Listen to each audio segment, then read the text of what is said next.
Now this is on the lathe itself. Safety at the lathe while you're working and before you start. Now in a previous video, as I said, the lathe must be steady. That's the first thing. And in a lot of cases, a lot of lathes need a little bit of weight.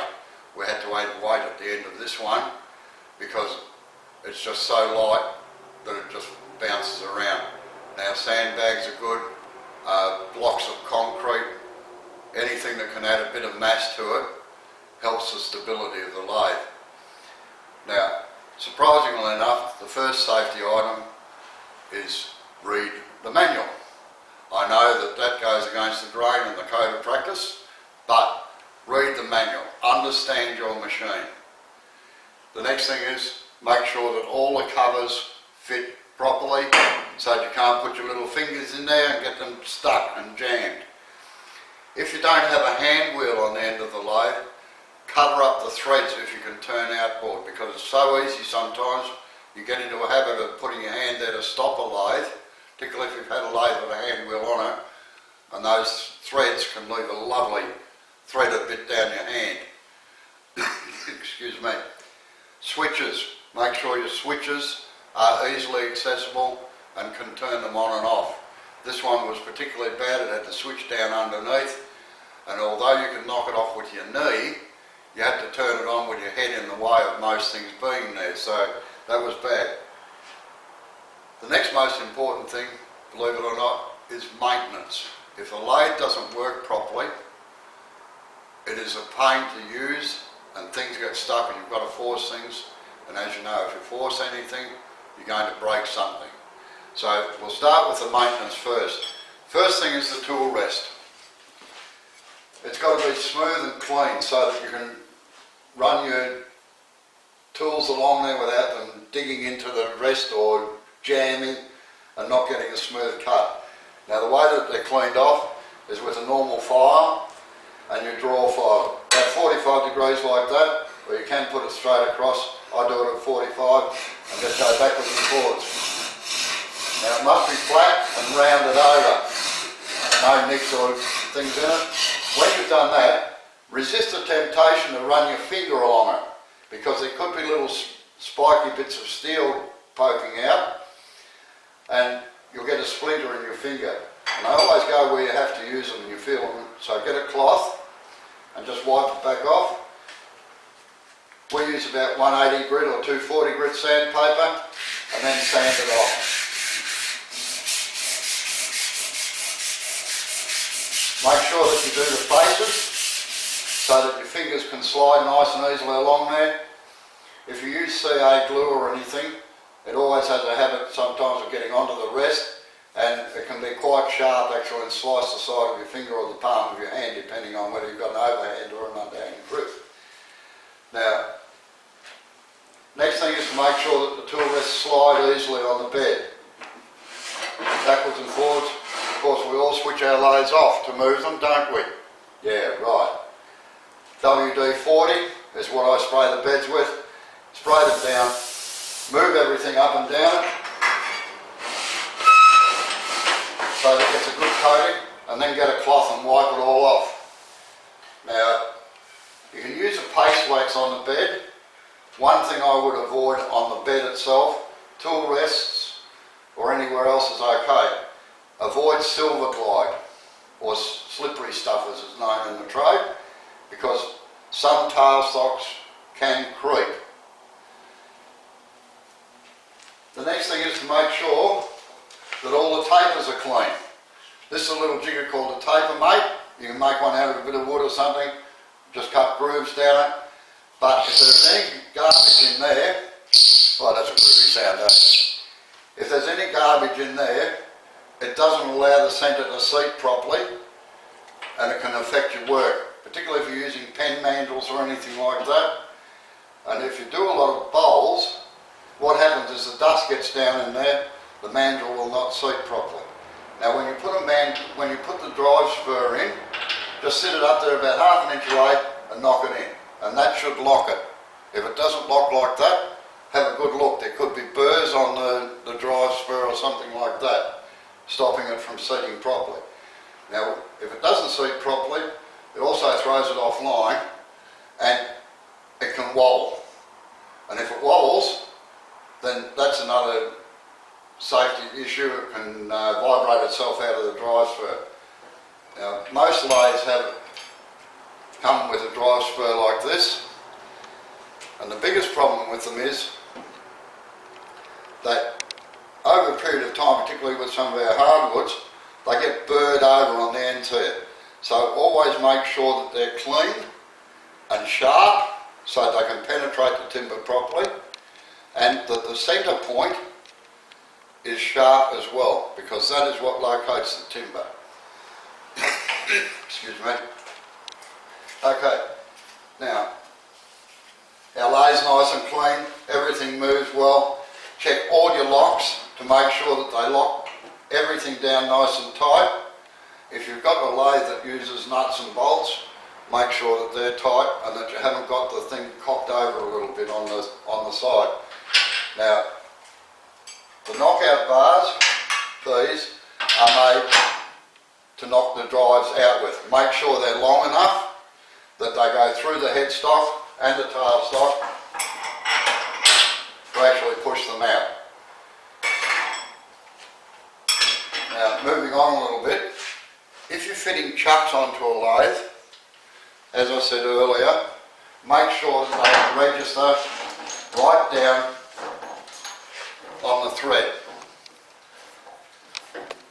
Now, the way we fit chucks is we wind them right on.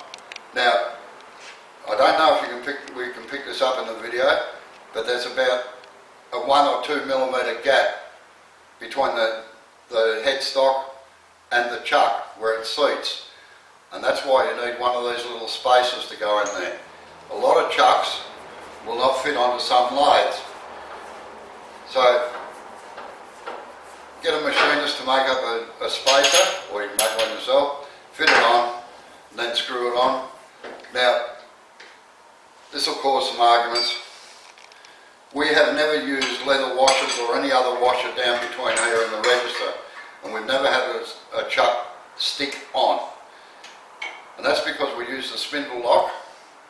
Now, you've got to be aware that some spindle locks are pretty flimsy, and if you put too much pressure on them, you'll bend them and then you can't release them. So be aware of how strong your spindle lock is before you do this. If not, work out some other way of holding the spindle so that you can lock it on. Now, you bring them up firm, you open the jaws out a little bit, and then using the T-spanner or the rod or whatever, just nip them up a little bit. You can almost guarantee to unscrew that every time. Don't, as I said in the previous video, do not have the chuck out like that and start it up, because it will jam on that tight that you'll need an oxy torch to get it off. You must make sure that everything that you're using is firm and seated correctly. Right, our lathe is now nice and clean. Everything operates smoothly and locks down properly, and it's a pleasure to use. We'll put our timber in, bring the tailstock up and lock it in place using the hand wheel. Lock the timber completely in place. Now, you don't have to be Superman on the tailstock, it's got to be just a fraction firm. Make sure you apply the spindle lock on the tailstock, and make sure that the spindle lock on the headstock is off, because if you start it with it locked in, it tends to wear out belts, particularly on poly V's. Now, you put the tool rest in, set it to the right height, lock that in and move it in close to the timber with the lathe off. Now, most places say to have the tool rest about that close. To me, that's too close, because the bevel can actually sit on the rest here rather than the shaft. So I always say about 10, 12 millimetres away from the timber is ample. Make sure that the timber rotates properly, and make sure the speed is conducive to the size of the timber that you're using. The lady that works for me, Anne-Marie, she's got a good little saying: big timber, big pulley. That's the slowest speed you can get. Now, to set speed, I always say to take it up until it vibrates and then back it off 1 notch on the belts. If you have a variable speed lathe, make sure that you turn the dial down to 0, the speed control down to 0. And bear in mind that the lathe lags behind the rotation of the knob. So always increase it 1 notch at a time, let it get up to the right speed before you move it up to the next one. Again, you take it up to vibration and back it off 1 increment. Now, we've checked our timber to make sure that it's sound, or you should have if you watched the other videos. Now, the next thing is that when you switch it on, you stand off to the side, round here. Switch it on, let it rotate for 10-15 seconds, switch it off, check your tailstock again. Because if you're running cone centres, quite often they'll wear just in that time into the thing. So you've got to keep into the timber. So you've got to make sure that you keep checking the tailstock, because if you hear any rattle at all, switch the lathe off, have a look, retighten the tailstock again. Make sure you apply the spindle lock there to lock it all in. Now the reason that you stand off to the side is that there is a line of fire. If the timber is going to come out, it generally comes out in a straight line, but there are, like everything, exceptions to the rule. So, I'll show you a couple of exceptions now. This will require a little bit of imagination, but you have a split in the timber and it hasn't split all the way through here. We tried to do that, but unfortunately we split it all the way. And what happens is that if it's anchored down this end, the timber comes off like that. Doesn't come straight out, it peels off. So it can fling sort of semi-sideways at about a 40-degree angle or so. So it's more like a funnel effect with timber coming off the lathe rather than in a straight line. So be aware of that fact and try to keep your head out of the way. Now the next thing is that anywhere past the tool rest, past this board here, is the danger zone while the lathe is running. Always keep your hands and everything else this side of the rest. Don't reach over while the lathe's going to grab something behind, because one day it will get you. It'll grab a cuff or it'll grab a sleeve, or worse still, grab the ring you forgot to take off. So be very conscious of all that. Now the next thing is sanding on the lathe. We'll get our sample piece here. Whoops. Just flick my cloth out of the way. Again, make sure the tool rests and the tailstock and everything's locked down tight, locked in. Now don't sand with the tool rest in place. Take it out of the way, because if you are sanding over the top like this and it grabs, it suddenly shoves your hand down there and you've got your fingers jammed between the rest and the work. Or worse still, if you're sanding underneath like this, that's even worse because it bends the fingers back. Whoops, everything wants to flick away. Okay, so we've got that in. Take your tool rest out of the way. This is one time when it is acceptable to sit something on the bed because you're going to be using it again later on. Now, again, stand out of the way, turn the lathe on. With sandpaper, never wrap it round your fingers like that to hang on to it. Because if it grabs, it will rip your fingers off or jam them into the timber at best. Don't sand on the top of the timber, because all the force is coming back towards you, and if it's got any fault in it, particularly if you're working on chair legs where you've got a square section, it's very easy to run up into the square pummel and it'll drive your fingers back into it. And anybody that's ever done it realises how painful it is. So always fold the paper either in half or into thirds so that you can got a good grip on the abrasive part of itself. Now there's a couple of ways of doing it.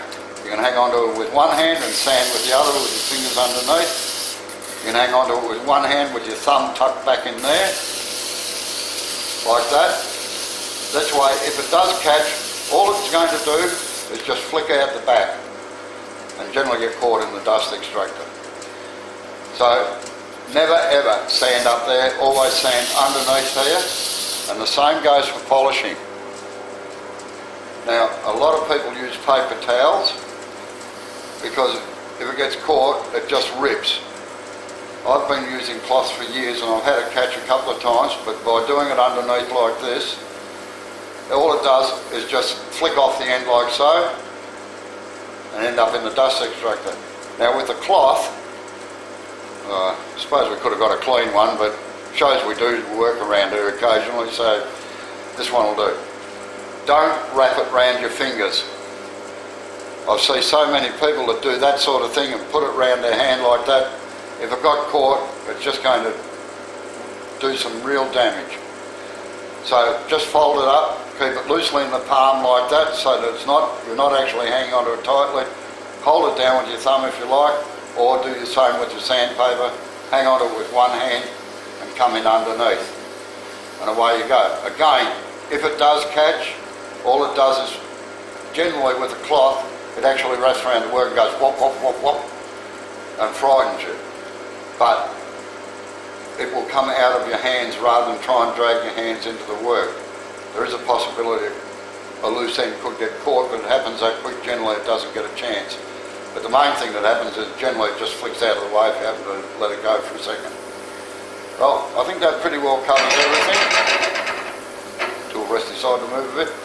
So, again, just to reiterate, check your speed, make sure it's right, make sure that everything's locked in nice and tight and that everything moves well on the lathe.